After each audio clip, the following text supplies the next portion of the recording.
I want to thank everybody for joining us today for our Coffee Chat number 3. This is the third installment of our Coffee Chat series, and this one is titled Trial Judge Prep 101.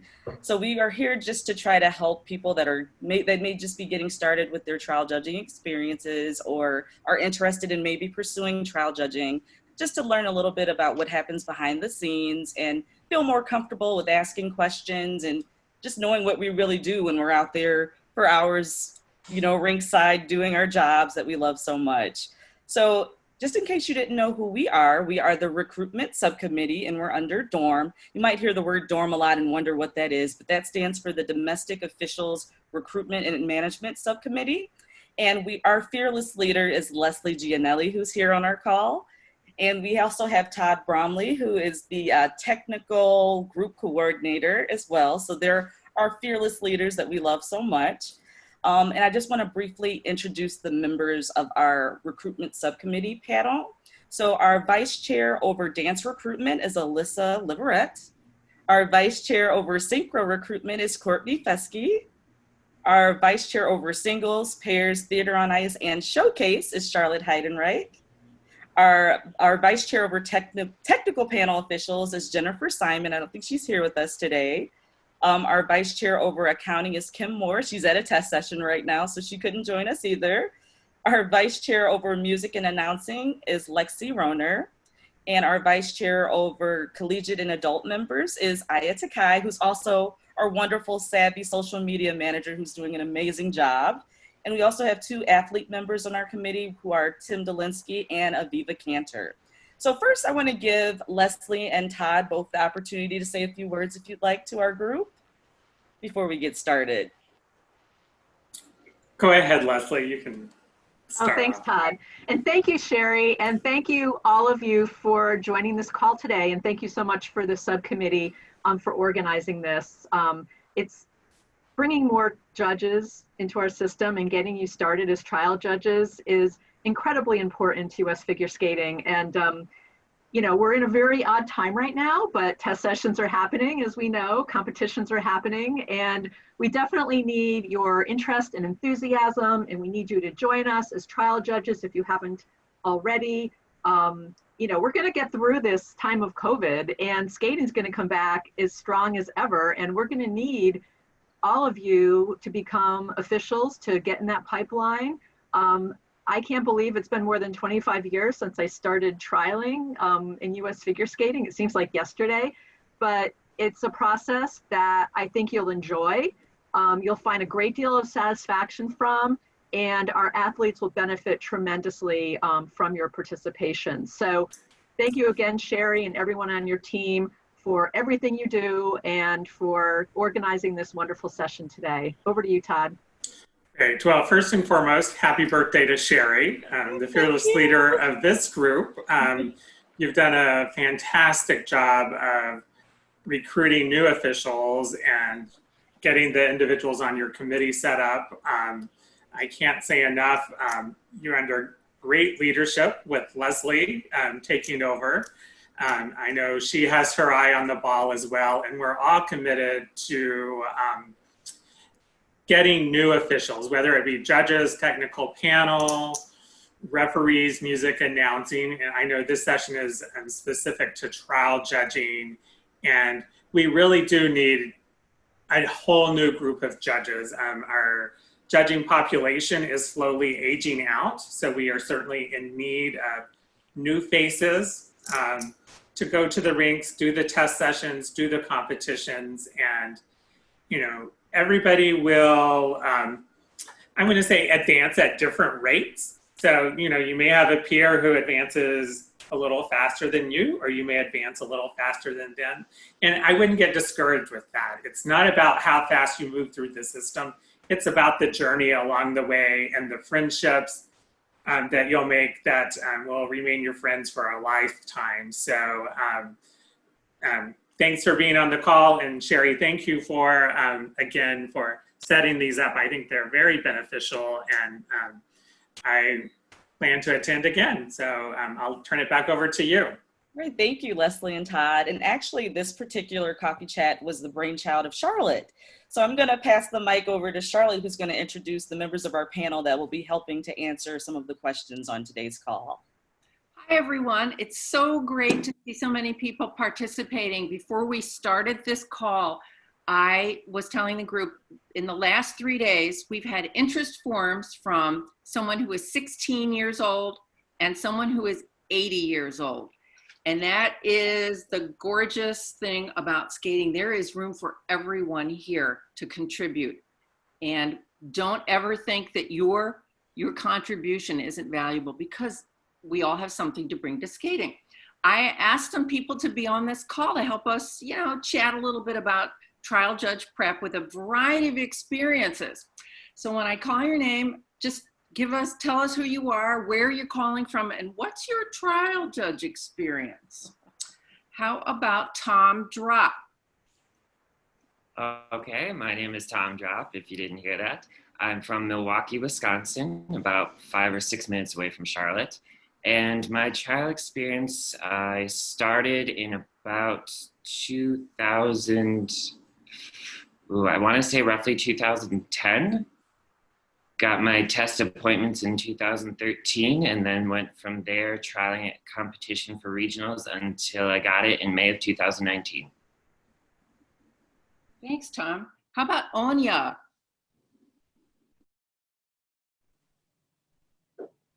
There we go, unmuted. Hi, I'm Anya Gelasinski. I'm from Bloomington, Minnesota.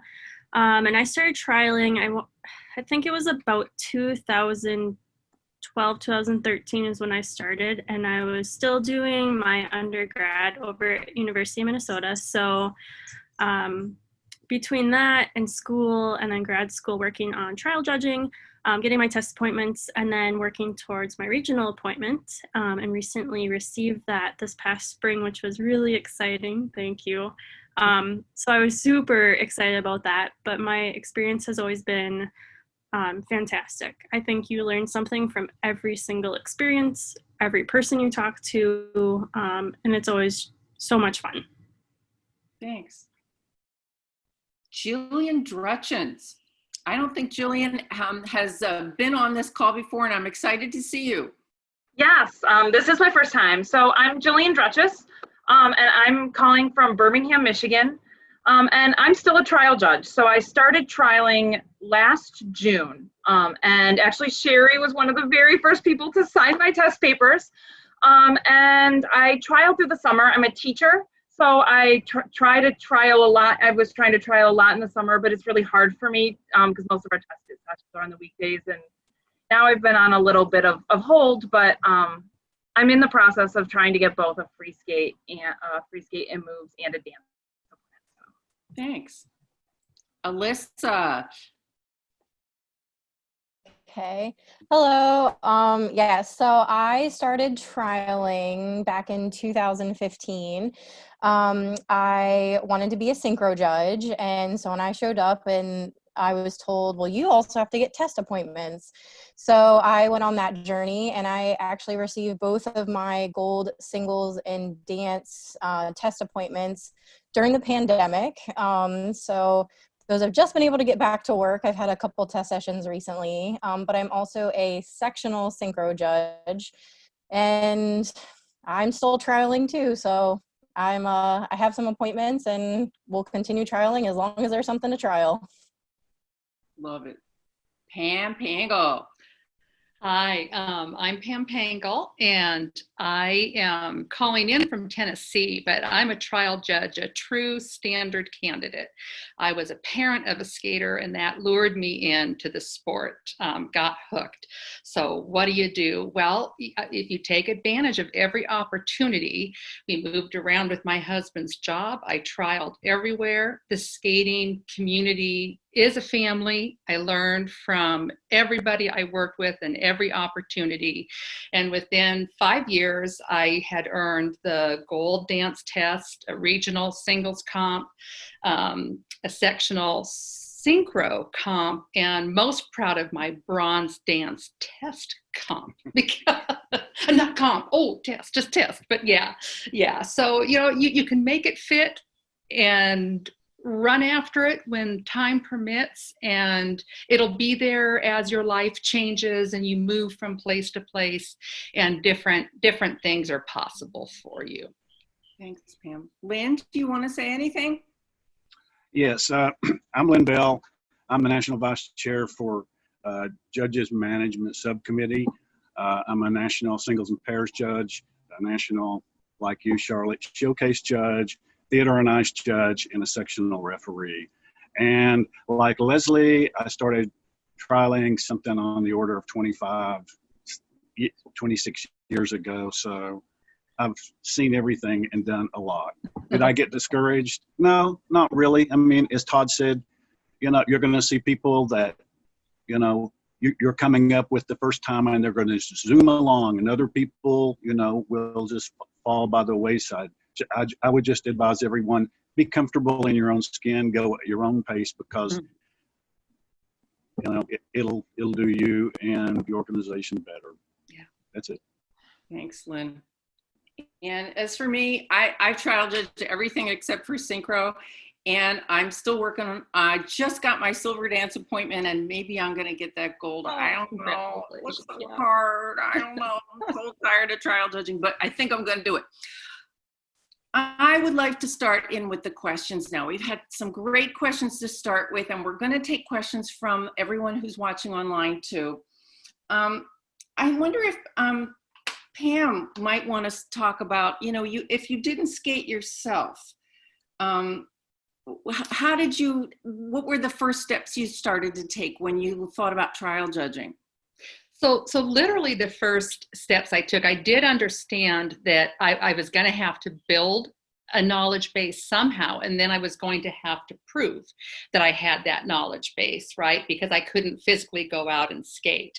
But that did not mean I got a don't get on the ice free pass. I had to get on the ice. I had to put on rental skates. I had to pay coaches for lessons. I started purchasing video, anything I could think of. I had the rule book. I had judges challenge me, like, can you draw the patterns? From your memory, what do you think is happening on that ice? Can you draw the patterns? So at home, in between test sessions, I was walking through them on the floor, making sure I could memorize and identify turns, which the moves is telling you the turns the skater is doing. So it's a great way to really anchor, this is what's happening. And then you start to put a standard on it. But learning words, practicing off video, taking notes off of video, or at the time DVD or VHS tapes even still. And then comparing your own notes against your own notes. Are you seeing more? Did I see more?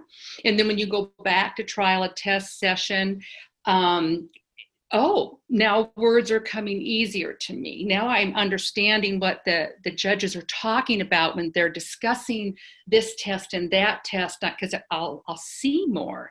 And if you push yourself that way, COVID is, on the one hand, really depressing and distressing, because it's like we don't have gazillions of test sessions to get to. But everything you do to practice online, and work with your monitor, or work with each other, work with judges that you just happen to run into, this is a great opportunity. How do you practice? Video. Practice, practice, practice, practice. What are you seeing? What words do you put on it? And then here's our mathematical paper that we're asking you to fill out.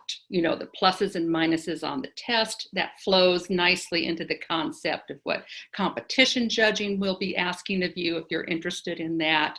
And it all works together with the vocabulary you learn and the way you're able to communicate what you're seeing to the skater. That's Pam, you're exceptional. Pam, thank you. The rest of us can learn so much from you, seriously. I guess I'll ask Tom, because Tom's a skater. How did you approach your first trial judge experiences, and you know, how did you feel after you'd done a little bit? I would say I first approached it a little bit nervous. Yes, I was the skater, but this is completely different. You're now being asked to look not exactly from the skater's perspective, but somewhat outside what you think was good in the past, and is it actually what would be the standard from the rule book or from the people that you're judging on panel with? And I will say I had a little bit of, not necessarily an edge, but in addition to being a skater, I was fortunate enough to have worked at a competition through my club who opened my eyes to first judging, and second to looking at all the different perspectives of the judges, and then applying that to the little bit of skating that I already had under my belt, and then was able to apply. So I would say from the skater's perspective, you have the knowledge of feeling the ice, feeling those edges, knowing what you're seeing, but then going from an outsider's perspective and, okay, I'm not on the ice right now. Am I still seeing or hearing those edges? Am I seeing the control that I feel needs to be there? That's great, Tom. I'm calling on a couple of people because I know they have to drop out a little early, and I wanted to give them, you know, some time to speak. And so I was wondering, Anya, one question we had, did you ever get discouraged when you were trialing, and what got you through that? Sure. So I would say I have had a few moments of being discouraged throughout my entire process. But I think for me, being, you know, a past competitive skater, it's really like skating. And that's kind of how I thought about it. And I was like, well, when I got, you know, frustrated in skating, what did you keep doing? You tried to learn more. You would ask questions, and keep, you know, pushing forward and trying to figure out, well, what can I learn from, you know, maybe why it's not progressing as fast. And I think that's really important, that to realize that sometimes you're not going to progress as fast as you hoped for or you want to, but also remembering that you're in a new, I mean, for me, it was being in a new stage of life, and going from being known, you know, everybody's like, oh, you skate, to being in college. Like, so for me, it was a lot of a transition time in my life, and just remembering that it's all a part of the process. And I think, I mean, for me, it was really tough because my first monitor was Marlis Larson, and she had passed away right kind of when I was getting started. So for me, that was like, whoa. And somebody I've known my whole life, with my family being part of skating, my mom being a coach, my aunt was, you know, really competitive skater back in the 70s. And so knowing all these people too was really great on that end, because then I had people around me that could give me really great advice on to who would be a really great monitor. So getting a new monitor was great. And then just having those support people in skating to be able to go to and talk to and get advice, it was really how I got through that. It's been really nice having family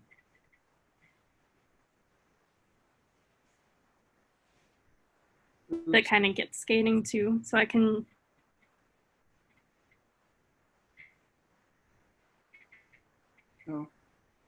reflect on everything with them as well. So I think it's just really to remember that you're going to get much from each part, or so much. Like, I love skating so much, and I love transitioning into being an official and being part of this side of it, that I think that's also what gets me through it. That's great. I know you're breaking up just a little bit, just to let you know that we're in a little trouble. Oops. I'm just so excited to keep learning, really. Continual learning. Jillian is our adult skater on the call, And I'd like to ask Jillian for her perspective on just getting started when you're also still competing in adult skating to also be a trial judge. We've had a lot of people sign up for trial judging lately who are active in the adult skating community, and it's a wonderful resource. And the first thing I was going to say is that it is a wonderful resource. When I was trying to figure things out, I really relied a lot on my friends who are judges and how did you get started and all of that.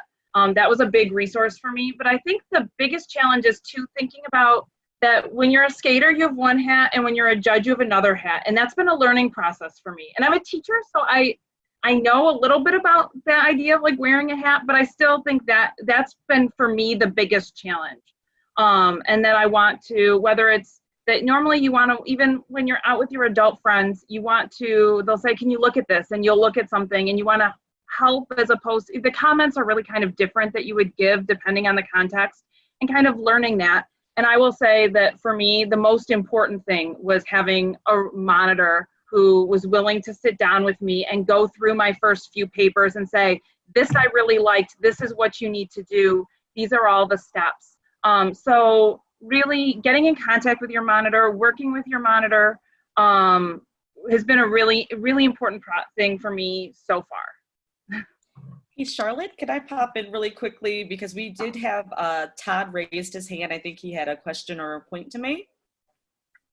Yeah, this is to both either Jillian or Anya. Having skated yourself, do you feel like the expectations of coming in and being a trial judge is different than somebody who has no skating background at all?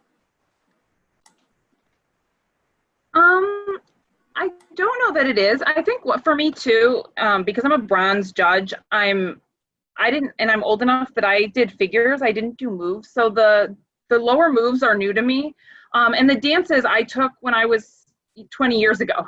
So I feel like I've gone out and like relearned some of the steps and things like that. So I feel like that helped a little bit. But I do think, like I said, thinking about that, it really is new and it's a really different hat. And that was a little bit, maybe even a little bit of a learning curve for me. I think it kind of depends on who you were talking to or where you were. For me, I have some that, you get the feedback like, oh, you're gonna just breeze through it really fast, and I'm like, don't say that. Like, it's a process. Like, I know I have so much to learn, like, and just, I just think about how much you think as a skater going into it, and then through the process of trialing and just being like, I never thought about it that way. Or because I think it can sometimes be a detriment, because if you skated, I don't remember learning to skate. So for me, so I was on the ice so little that some things like are hard to maybe write down, like, oh, well, this was, this bracket was off, or this 3-turn, and why. I think sometimes for me, it's a bit of a challenge, because to me, I'm like, why can't you just do it? You know what I mean? Though, like, from the skating, like, from a skater perspective, you're like, well, sure, come on. So, like, not in a bad way, just kind of like, well, So learning how to step back and look at it from the judge perspective and the mechanics of it, and really using that PSA's little flip book for moves in the field was so helpful when I was first starting. It still is. So I think that could be a challenge coming in as a skater. Okay, great. Thank you. Thanks. Alyssa, I was going to ask you kind of as like an extension on that. How did you bridge this interface between, being a skater, being involved, and then all of a sudden you're on the other side, and, did people ask you for your opinions? Did they want you to comment on stuff? And how do you kind of walk that line? All the time. All the time. Well, I definitely, when I started trialing, so I forgot to say that I'm also from Charlestown, West Virginia. I'm actually the only official in the entire state. However, I'm pretty close to the DC metropolitan area. And I come from a smaller club. I'm actually the president of Frederick Figure Skating Club. We've never had any officials who have come out of that club. So when I started this journey, everybody wanted to ask, questions. And I also was an adult skater. I skated adult and masters in synchro. And so, and I coached. So I had kind of all those hats. And then I very abruptly decided I wanted to become an official. And when that came along, before I had any appointments, there was a lot of questions and, oh, hey, can you look at this? And, I really had to take a step back before I really had any true appointments, before really giving any official feedback, and really learning what I should be giving. And then once I was starting to get appointments, what's been nice is that I have been able to be utilized as a resource for a lot of the coaches in the area. So it was a little bit of everybody wants to, oh, you're a judge, but, we want to ask you questions. And that's great. But, you do have to just, especially as becoming a trial judge, you do have to be careful because you want to make sure you do have the appointments to follow up with what kind of recommendations you're giving. So it's just something to be aware of when you do start to trial. But yeah, it's been wonderful. And we just recently had our first test session post-pandemic. And it's been a great resource. Our club has had to evolve a little bit. And so I had a new set of judges. And, a lot of what came out of that was, hey, can I get some critiques? Can I get some feedback? And so I've been able to use that as a way to use my contacts and my judging friends to help the coaches that maybe I, grew up with. Some of the coaches that I'm judging now actually put me on the ice when I was a kid. So it's nice to have such a big community that I can reach out to help for critiques and hopefully getting some more people into judging. That's definitely my mission, especially as dance. And dance can be scary sometimes. I only personally actually skated through pre-gold. So there's a lot of learning from that as well. But, a lot of people have had some, great things, talking to your monitor and, talking to the coaches. A lot of times I would take the book out and go through the tracings with the dances. I never skated the gold dances myself, so I actually had to work really hard on learning those and the weird timing of things and why is that an outside edge? And, it's okay to take your time through the trialing process. You might be able to get through the first couple quickly, and that doesn't mean that if you don't get the later ones as quick, that doesn't mean anything. Life happens, people have jobs, people have kids, and, take each moment as it is and take each competition that you trial, get the feedback, start over again, and move on. I know I kind of went on a little bit, but hopefully I answered your question. No, it's wonderful because I think, we each have a very different experience. Each of us are individuals. We have our own skating or not skating, and our motivations for being judges are all very different. But at the heart of it, we all want to serve the sport. Like, we are lifers. We can't stay away from skating. It's crazy. We're going to spend 10 hours in a freezing cold room. Yep. And Charlotte, I'm going to interject because Alyssa touched on a topic that got brought up in our chat box. So maybe Lynn or Todd, not to put you on the spot, but maybe one of you could share a little bit about what's happening currently with COVID going on in terms of trial judging. So getting started, paperwork, judges' schools, because there's some shifts that are a bit atypical at the moment with all of that. Sure. I think there was a question down here, or someone asked a question about the papers that you already have, or there's a moratorium, and it has been in effect since March. So any papers you have, they're not aging, which is good. And that moratorium is going to go on until the whole country is up and running again. And probably 2 months after that, because there are some places, from what I understand, from what Sherry was saying the other night, in Michigan, you're at your own risk if you go to a test session. We've opened up here in Texas, even though COVID is running rampant. In fact, in about an hour, I have to leave to go to a test session, a 2-hour test session downtown. It's going to take me longer than that to get there, but that's why we love skating.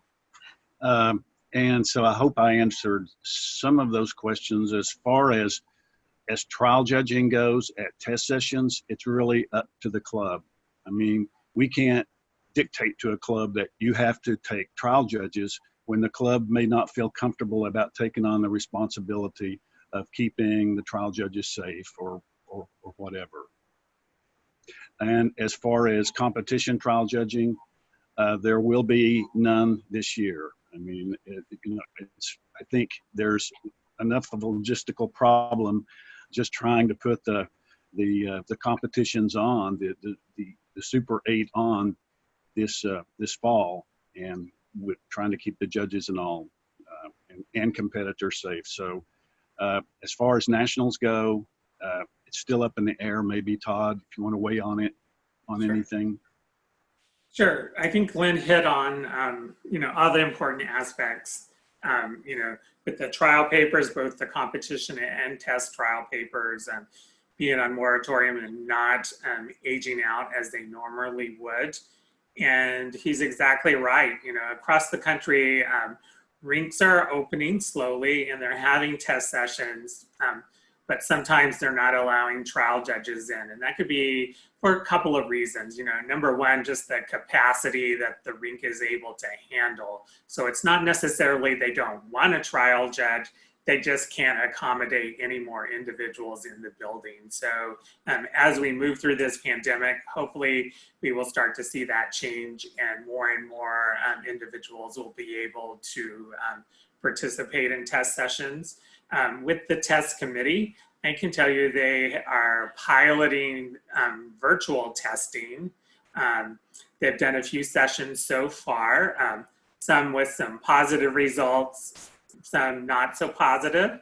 And when I say not so positive, it's not that a panel at the ice rink and the panel at home didn't agree. It was just some of the Zoom and technology problems that they were having. And as far as the Super 8 competitions, which is the 2021 National Qualifying Series, we have elected not to have trial judging at those events. And the reason for that is, number one, again, the capacity of the arena. And first and foremost is the safety of our athletes, our coaches, our volunteers, and our officials. And we are just peeling back the onion slowly to see where we're going with that. There potentially could be some opportunities to do some online, because the events will be live streamed. So I'm currently working with the officials training group to see if we can get something formalized with them. And if we can't, then I'll be leaning on Leslie to help come up with something so we can do something virtually because all of the events will be live streaming. And then for the national championships, both for singles, pairs, and dance and for synchro, those are to be determined at this point since they are so far out. But we do welcome the day when we can have trial judges again. I've done one test session and it was just the minimum amount of officials needed. And I've done two competitions that have both been two totally different experiences. One in Shakopee, Minnesota, and they raised the bar so high as far as keeping the path separate. The officials only went one way.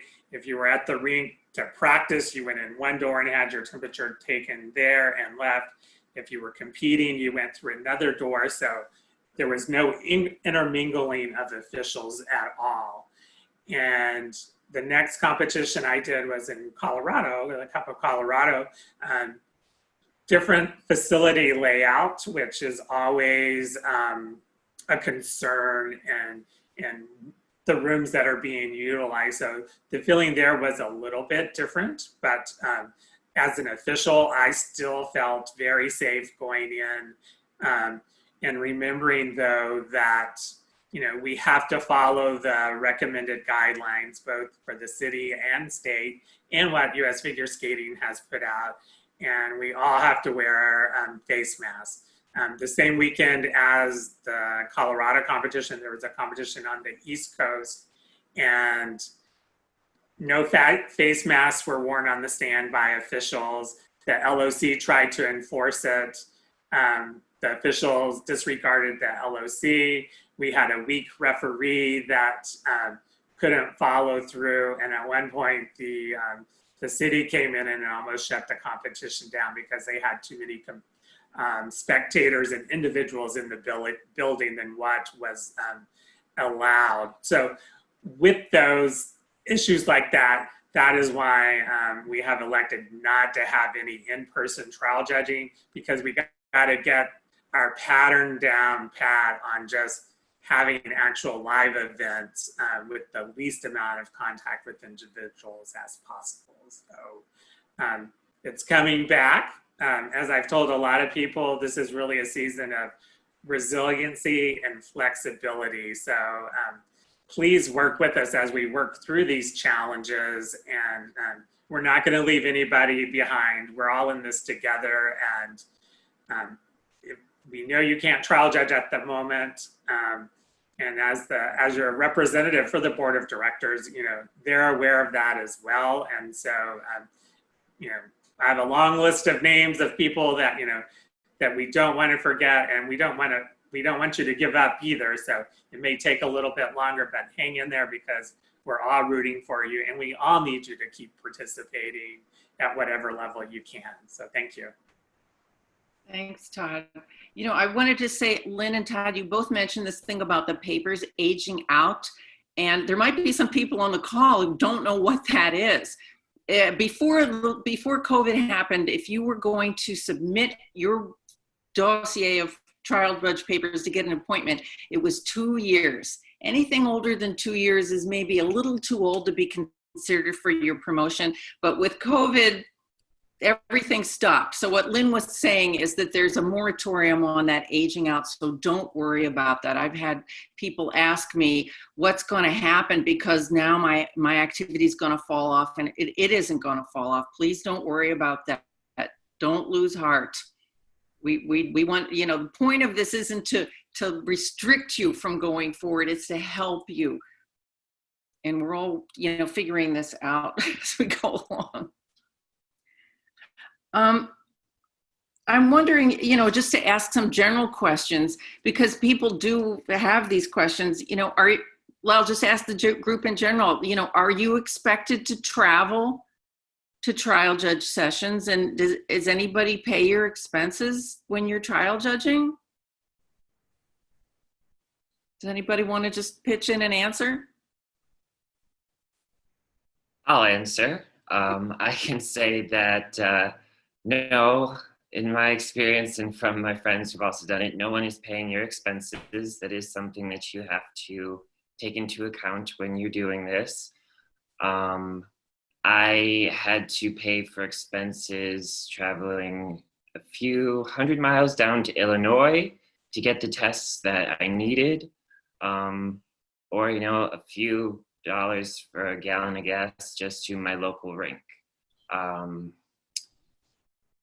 I would say for competitions, it's even more so. You're going to have to travel farther, but that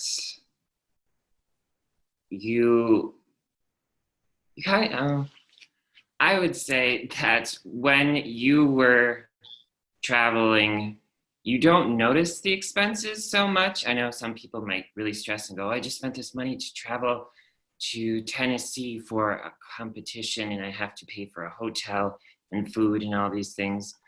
But when you're there, you get the sense of community and everything so much that you don't stress that as much. But that doesn't mean go crazy. I would definitely keep a budget and plan. I traveled with friends when trialing. We were able to find ways to split rooms, or if we had to Uber, or I would take a meal, the next person would take the next meal, that kind of process. I also want to say there are some clubs and some inter-club associations who will provide a stipend to trial judges. And be an advocate for yourself. also to see if your club will be able to provide you with a little bit of grant money or a little honorarium for you to go and trial judge, because you're going to be enhancing your own club. Charlotte, one thing I would throw in that I didn't know before I was a judge is that when you trial, every time you test, the judges who are on your panel are going to sign off. Someone is going to sign off on your papers, and that you want a variety of signatures, which means you want to have lots of different places. And I'm lucky in Michigan that we have a fair number of judges and a lot of test sessions. But even then, my monitors encouraged me to go other places. One thing I did last summer, I was visiting actually some skating friends up in Minneapolis, and I went to the Roseville Figure Skating Club. I just emailed them because I saw they had a test session while I was on vacation. I took an evening, got some trial judging in. So once you start trialing, one thing I would recommend is if you think you're going to be someplace for, especially where there's a fair number of rinks, check and see. Or maybe you can fold in some of those places like Skokie or some places like that have a lot of test sessions to some kind of other travel, so that the cost itself of the trialing is a little bit less. Those are great suggestions. I was going to ask Alyssa, you mentioned that you're the only official in West Virginia. Where did you go to trial judge?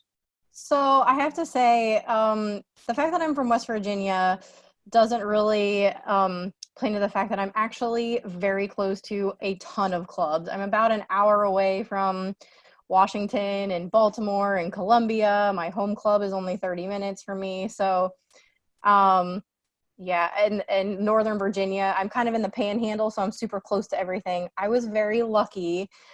I did not have to travel very far for tests, but I definitely had to travel far for synchro competitions. There's definitely nothing in the Mid-Atlantic area. So I know Thomas said something about, traveling with friends. You kind of end up getting a little bit of a cohort together, and you guys start traveling and, share hotel rooms and, get, rental cars. I do have to say, I don't know if there's any synchro people out there looking to trial. It can be a little expensive. Sometimes you have to talk to your monitor and decide which ones are appropriate and the ones that you need to do for this year for whatever appointment you're going for. One year I had to travel to Florida for Easterns, and then I traveled to Portland, Oregon for nationals. So sometimes there's a lot, but then the following year I didn't have to do as much. But I think most of us who were skaters, I know not all of us, or parents of skaters, we all know that the sport's expensive. So I kind of justified it as, well, I'm not paying all the practice costs anymore. Now I'm just doing the travel. So we all love a very expensive sport. So whether it's actually being on the ice or on the stand, but once you start getting appointments, and once you then start to travel to test sessions, hey, I see you have, even though I have my bronze appointment, hey, I see you have a couple novices. Can I trial while I'm there? And I think that was the biggest thing, is once I got my bronze appointment, while you're there, it's been nice to be able to tack on a couple extra while you're there. But I think getting to know friends, getting a cohort of people, that you are close with and willing to travel does make a big difference.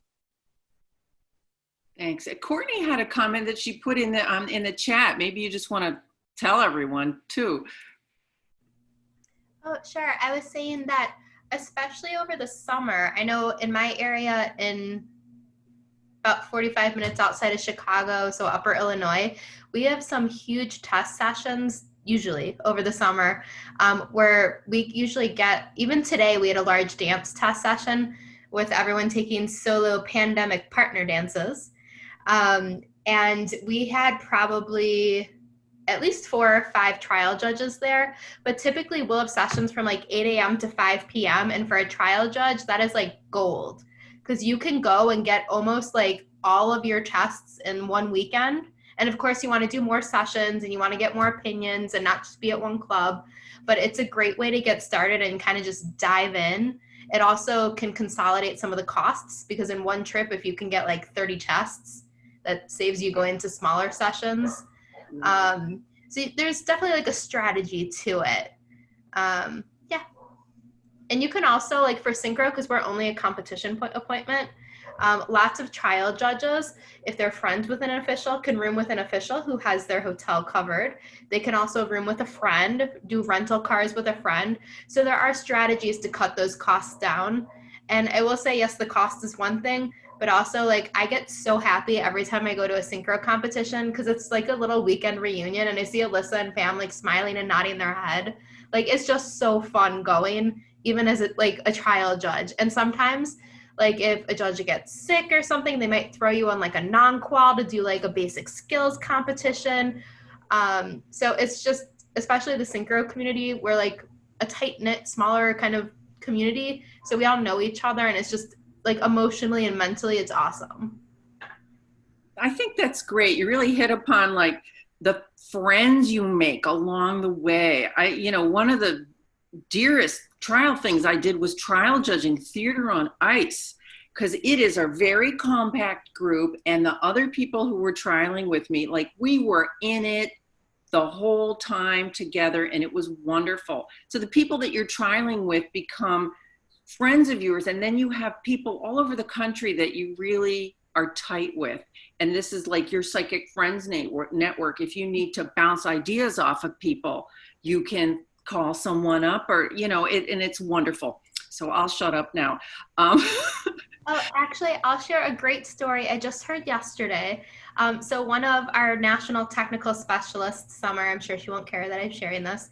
She just moved from Boston all the way to Illinois, only like a half an hour away from me. I'm so excited. And she's been here for like 3 weeks post-quarantine, of course. And she already has been connecting with like officials in the Illinois area that she knows from synchro. So it's a great way to just be connected basically anywhere you go in the US and possibly internationally, that like skating's basically forming her roots here in Illinois for her, or not for her, but with her. I just saw a question in the chat room. Is it okay if I start that, Charlotte? Absolutely. Okay. Someone had asked about that they're a brand new trial judge and an adult synchro skater, and love to hear more about experiences in detail of trial judging. So there's some great people on this call. I trialed and actually had 2 of my jets are on this call. I had Pam Pangle as a jet, actually at that Nationals in Portland. And I also had Courtney at least once, I think, at Colonials. I am newer of the group, and I've also trialed a gazillion times with Sherry. Trialing can be nerve-wracking, and even if you have the skating background, that's amazing and it's very helpful. I do highly recommend coming prepared, even to your first trial. Go over the GOE sheets, go over program components, and watch some old videos. I know sometimes the camera angles aren't as great, but even try and practice. And why did you give a certain mark? That's the biggest part of trialing. It's great if you get the numbers right. We always say, oh, I'm in line with the panel, but I think the biggest part you need to focus on is having a good idea of why you put that number down.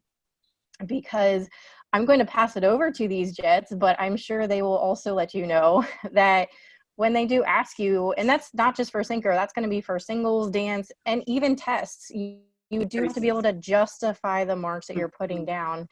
And I know we're not really trialing right now, but that's something that you could maybe work on while you're at home, is starting to get your verbiage down and start to feel comfortable with why you're making certain marks. Do you, Pam, want to kind of expand on what you expect maybe from a trial? Sure. So some of these names too might know me. I'm the Midwest sectional vice chair for synchronized judges right now, and I've been in contact with a lot of you and keeping up with, some don't have monitors yet, and this is the time then to just work on those test appointments and keep practicing for synchro. And in trialing, whether it's test or competition, but a lot with synchro, because if you're still competing, that's a priority, it's an investment, and it's very tempting to want to double dip. And for as much as it's possible, many times you can. You can come and compete and then maybe fit in some trialing. It's possible. It's happened at some non-quals. And then you have to really figure out how exhausted that makes you, if you really were prepared, if something was shorted or cheated in the process. And you may find, I've had the people I monitor, even singles, pairs, test appointments, they decide, I can't do both right now. Then I want to concentrate on my skating while I still can skate. And there's no harm, no foul. The door is open. There's a lot to be said for proper judging temperament when you recognize in yourself, okay, I can't do all of these things. Sometimes too, throughout this season, you might make a decision not to compete with your team at one event. You're only going to go and trial and concentrate on that. And it can feel like a failure if your baseline is like, oh, wow, I'm leaving this and I don't know enough about anything. No, that's your baseline. That's you taking in the process and going, okay, I've got a starting point. Okay, maybe I was it happens to all of us, distracted about this, something happening at home. I've got to get back to my job. I've got to get back to my family. I'm helping take care of my Nana. And if I don't leave this competition, oh no, I got to get out of here. But now they're saying, hey, trialers, we have an opportunity to put you on a panel. Oh no, what do I do? I mean, I see some recognition of some of that because it's so tough. If you've got a plane reservation or you have to get home, none of that means it's over for you. It just is part of learning. So for me, I ended up just deciding if I go to a competition or a test session, they own me. I'm there however long it takes. I usually gave extra time on both ends, which adds to the cost initially because that's an extra night in the hotel, but I wanted to be available for anything and not miss out on anything when I was there. And then I would have time to go home, talk with my monitor, get the jet reports, lick my wounds. You'll always have wounds to lick and some tears and maybe a glass of wine and some screaming. That's all fine. You take it in and then you're going to get better. You're going to get better. And it doesn't matter if a jet likes you or you have a personality kerfuffle with another trialer. It's a huge community. We are not the same and we don't have to like each other. We do have to work together and grow together and prove 24/7 that we're keeping our focus on the skater, no matter what's happening in our personal life, no matter what is going on. So that's also part of, in particular for competition appointments, we're really, really analyzing you. It can be tough. It can feel very personal, but it's for the skater. When you're out there as an athlete, you don't want the panel thinking about their dog got run over this morning. I'm angry at that other judge that scolded me in hospitality. You want the panel looking at you, paying attention to you, your team, your moment, your skating, your test, if it's a test session. We shouldn't have anything that we bring sitting on that side of the panel that indicates to an athlete our attention isn't on them. So a lot of jetting and a lot of that trial process is to pull out of each candidate, are you paying attention to the skater? Even if you're rattled, you're exhausted, you're angry, you haven't eaten a decent meal in 18 hours, you haven't slept, you had, snowstorms stop you. Yeah, can you think about the skater and the skating? Because that's what U.S. figure skating asks of all of us as officials. Pam, that was great.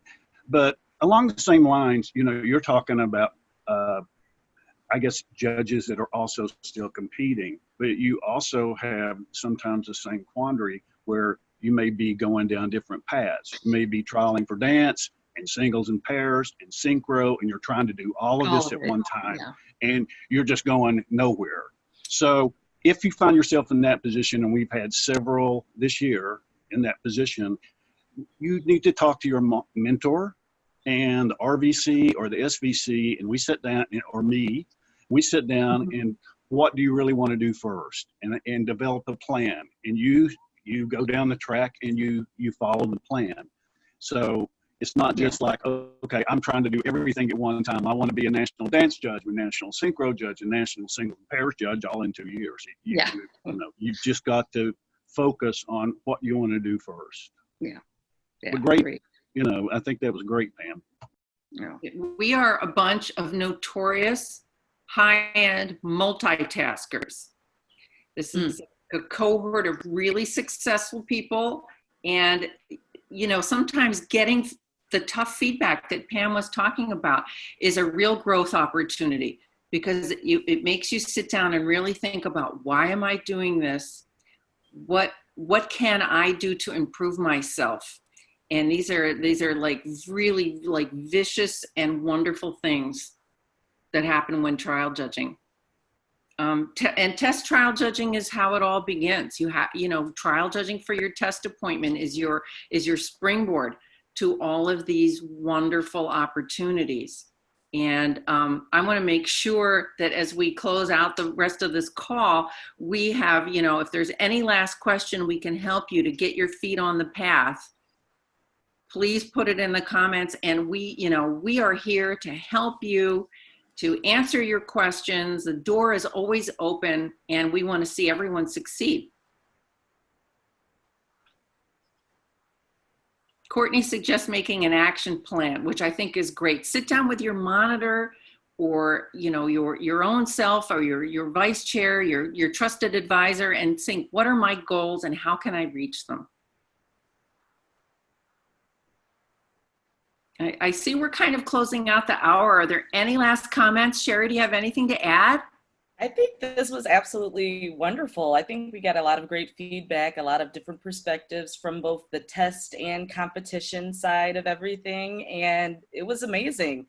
And for the viewers or people that were in the chat that may have questions at a later time, feel free to email us. The recruitment subcommittee is always here to give you as much information as we can.